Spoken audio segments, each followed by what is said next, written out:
Hello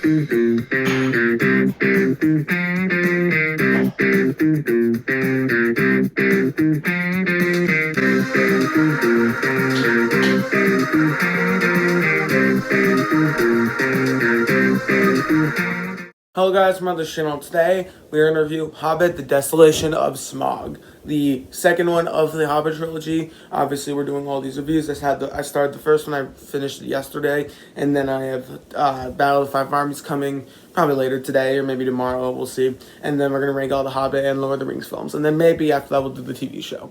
We'll see. So, not much to say, but as I said, go check out my Middle Earth playlist, and after this video, let's get started. So what this movie's about, this movie continues the first one pretty much picks up right where it left off, and then continues on trying to get the Arkenstone for the Dwarf Kingdom or from the mountains to reassemble the Dwarf Kingdom, pretty much. But we have other threats to take on, and a dragon awaits them. Sort of. Now we have the good, and starting off the good, I'm just gonna get right to it. I think the characters are great, just like the first one. Bilbo Baggins is obviously great, played by Martin Freeman. I think he does a great job here. And as I said, I love Bilbo Baggins even more than Frodo, which I've been the biggest Frodo Baggins fan, but Bilbo actually gets in on the action, and that's what's nice about it. And you also have all of the dwarves, Thorin, the other twins, and then the rest of them, Gimli's father. I think they're all a lot of fun. It's fun. It's kind of more Gimli, sort of, in a different way, if you know what I mean.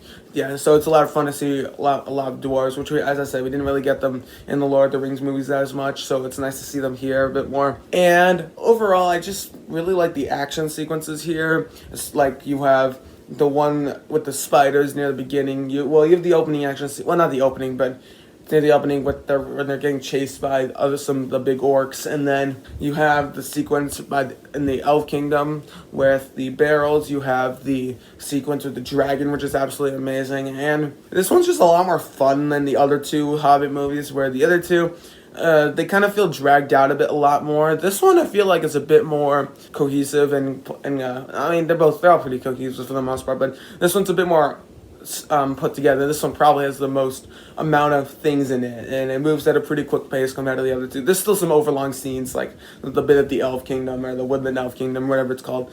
But still, yeah. Obviously, it's fun. It's great to see Gandalf again. My favorite. He's always been my favorite character from the Lord of the Rings. It's always been between him and Aragorn. And personally, I like wizards, plain and simple. So there you go. Also, I love seeing Legolas again. It was fun to see him in this trilogy and the second two. And he pretty much feels like the same character that he was in Lord of the Rings, just pushed back a little bit here. And then the mention of Aragorn at the end of Battle of the Five Armies was kind of nice little nod to the Lord of the Rings movies. So it's great to see Legolas here. I think he's a fantastic character. Always been one of my favorites here. So it's nice to see him back here, I guess. And the CGI in this one, I don't think I mentioned this in my review of Unexpected Journey, but there's a little bit too much CGI with like all the orcs and a couple other things. Like I remember the underground elf area underground orc area, whatever it's called, looked really weird. But still, I mean, it's not bad CGI. It's just like you can tell it's CGI. Whereas the first one, you just feel like you're surrounded in this world of Middle Earth, and well, not surrounded, but you know what I mean. So here, I think it's a little bit better. I think mainly because the dragon CGI for Smaug is great. And speaking of Smaug, I think he's a great character. Benedict Cumberbatch voices him to perfection. He just brings this character to life, and it's absolutely amazing. And yeah, I think the sequence with Smaug is great, and the way that the dwarves have to sort of outsmart him and figure all that out, that was great. The Lake Town setting was kind of cool. The introduction to Luke Evans' Bard character, I think he was a great character in these second two Hobbit movies. So yeah, I did really enjoy this one overall.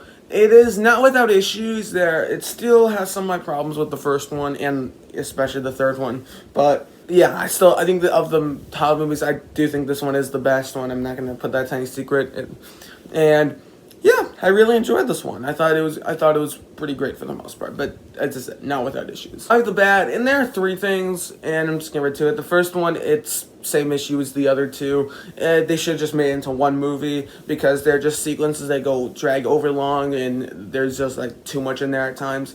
I mean, the spider sequence goes on for too long, the elf capturing sequence goes on for too long, the dragon sequence, or even the sequence before that when they're trying to get in, goes for too long. The whole sequence at the lake town.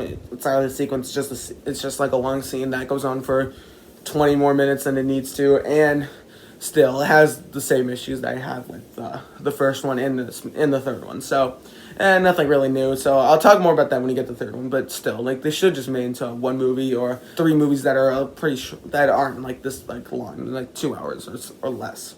Next one, I think the CGI at times is a little weird. Like with the spider, it looks kind of goofy when the teeth are like hurtling at, or not hurtling, but are going right at like Bilbo's face. It was kind of goofy. I kind of laughed at one point, so that was odd. I thought the orcs looked kind of weird here in this one. The bear looked weird. I don't know. Some of the CGI, it's not bad exactly, but I wish it was just it felt a bit more real. I just kind of like the Lord of the Rings films. I feel like when you have that whole bit with the cave troll, it just felt so real. Here, you have a kind of similar bit in the first one with that big orc, with the kind of goofy one, and he just looks weird.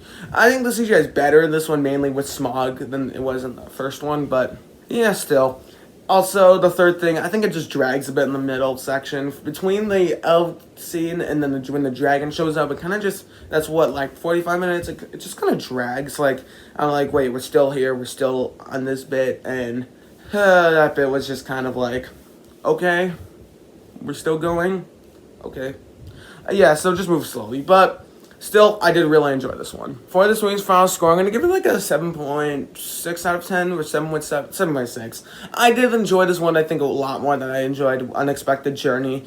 I think there are some great sequences. The Smaug character is great. I think some of the new characters they introduced, like whatever the character with Legolas is, the one of the elf with the red hair, I forgot her name, and then Bard, the Luke Evans' character, and then also it's fun to see Legolas here. So as I said, superficially, I think this movie's really good, and I think it's the best of the Hobbit trilogy, but still not great. It's still not perfect, and nowhere near as good as the Lord of the Rings movies. But that's a wrap on today, or this video, and thank you guys so much for watching. Don't forget to like, share, subscribe, and comment down below. See you guys next time.